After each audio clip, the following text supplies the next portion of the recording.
Et je me nomme Phil Greif et je suis président de la Fédération halieutique Vesdre. Alors, dans notre sous-bassin Vesdre, nous retrouvons en principal le cours d'eau la Vesdre.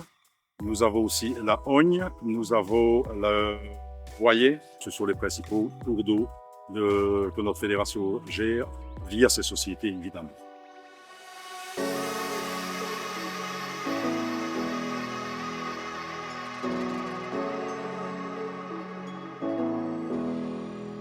Pour moi, la Vesse, c'est une rivière où tu peux tomber aussi bien sur une truite sauvage de souche qui est née dans la rivière que sur une magnifique truite qui est là depuis des années. Donc le fait d'avoir une diversité piscicole dans la rivière aussi importante, c'est-à-dire de passer d'une truite de 60 cm à 80 cm sur la même rivière, pour moi, à mes yeux, ça reste un challenge qui m'intéresse toujours le plus. En réalité, les poissons qu'on retrouve sur les parcours du sous-bassin sont typiquement des salmonidés pour la plupart, à savoir bien entendu la reine de tous les poissons d'eau vive, la truite fario.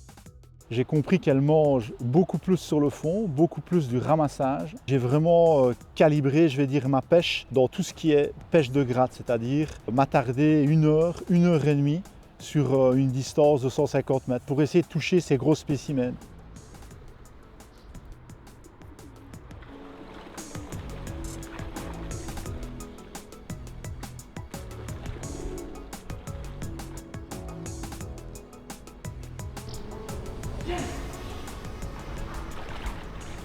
Chaud. Voilà, super poisson de la Vesdre. Ça fait une heure et demie que j'étais en difficulté, franchement pas facile. Et sur un spot vraiment en style street fishing, elle me surprend dans mes pieds. Et magnifique poisson, 60 plus, je vais la mesurer après.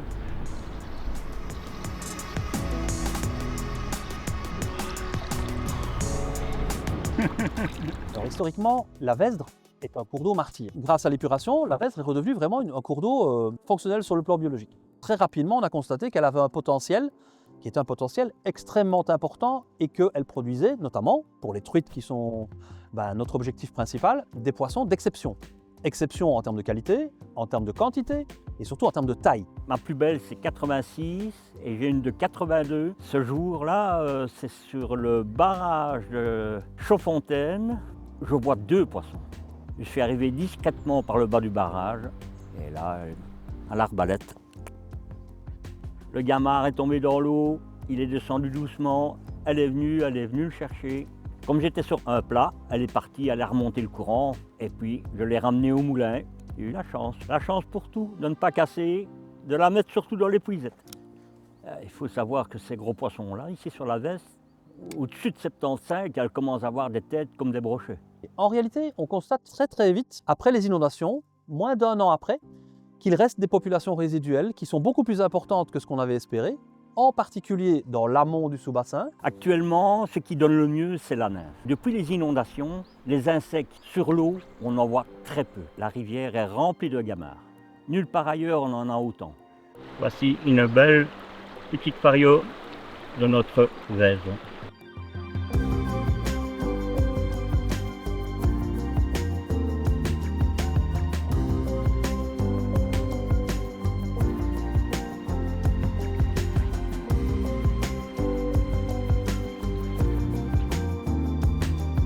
Alors ici, nous sommes à l'écloserie, dénommée l'écloserie des Pères, qui appartient à la Ligue royale des pêcheurs de l'Est. Et la particularité de l'écloserie, c'est que nous ne reproduisons que de la truite fario souche Vesdre. Mais alors la plus grosse particularité, c'est que nous avons la fierté et le bonheur d'élever l'ogre commun, qui est une espèce en voie de disparition, protégée sur liste noire.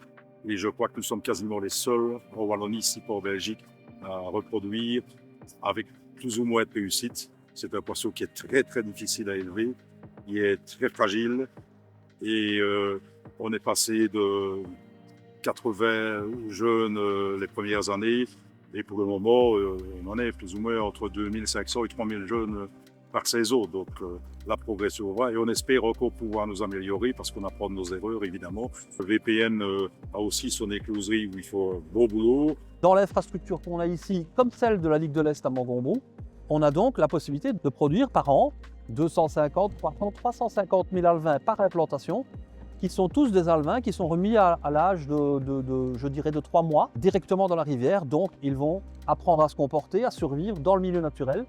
Et donc, ils ont beaucoup plus de chances, à leur tour, de pouvoir se reproduire naturellement. La fédération soutient les 5 sociétés qui font partie de la fédération, à savoir la plus grosse, la Ligue royale des pêcheurs de l'Est. Ensuite, il y a VPN, Vesdre Pêche et Nature.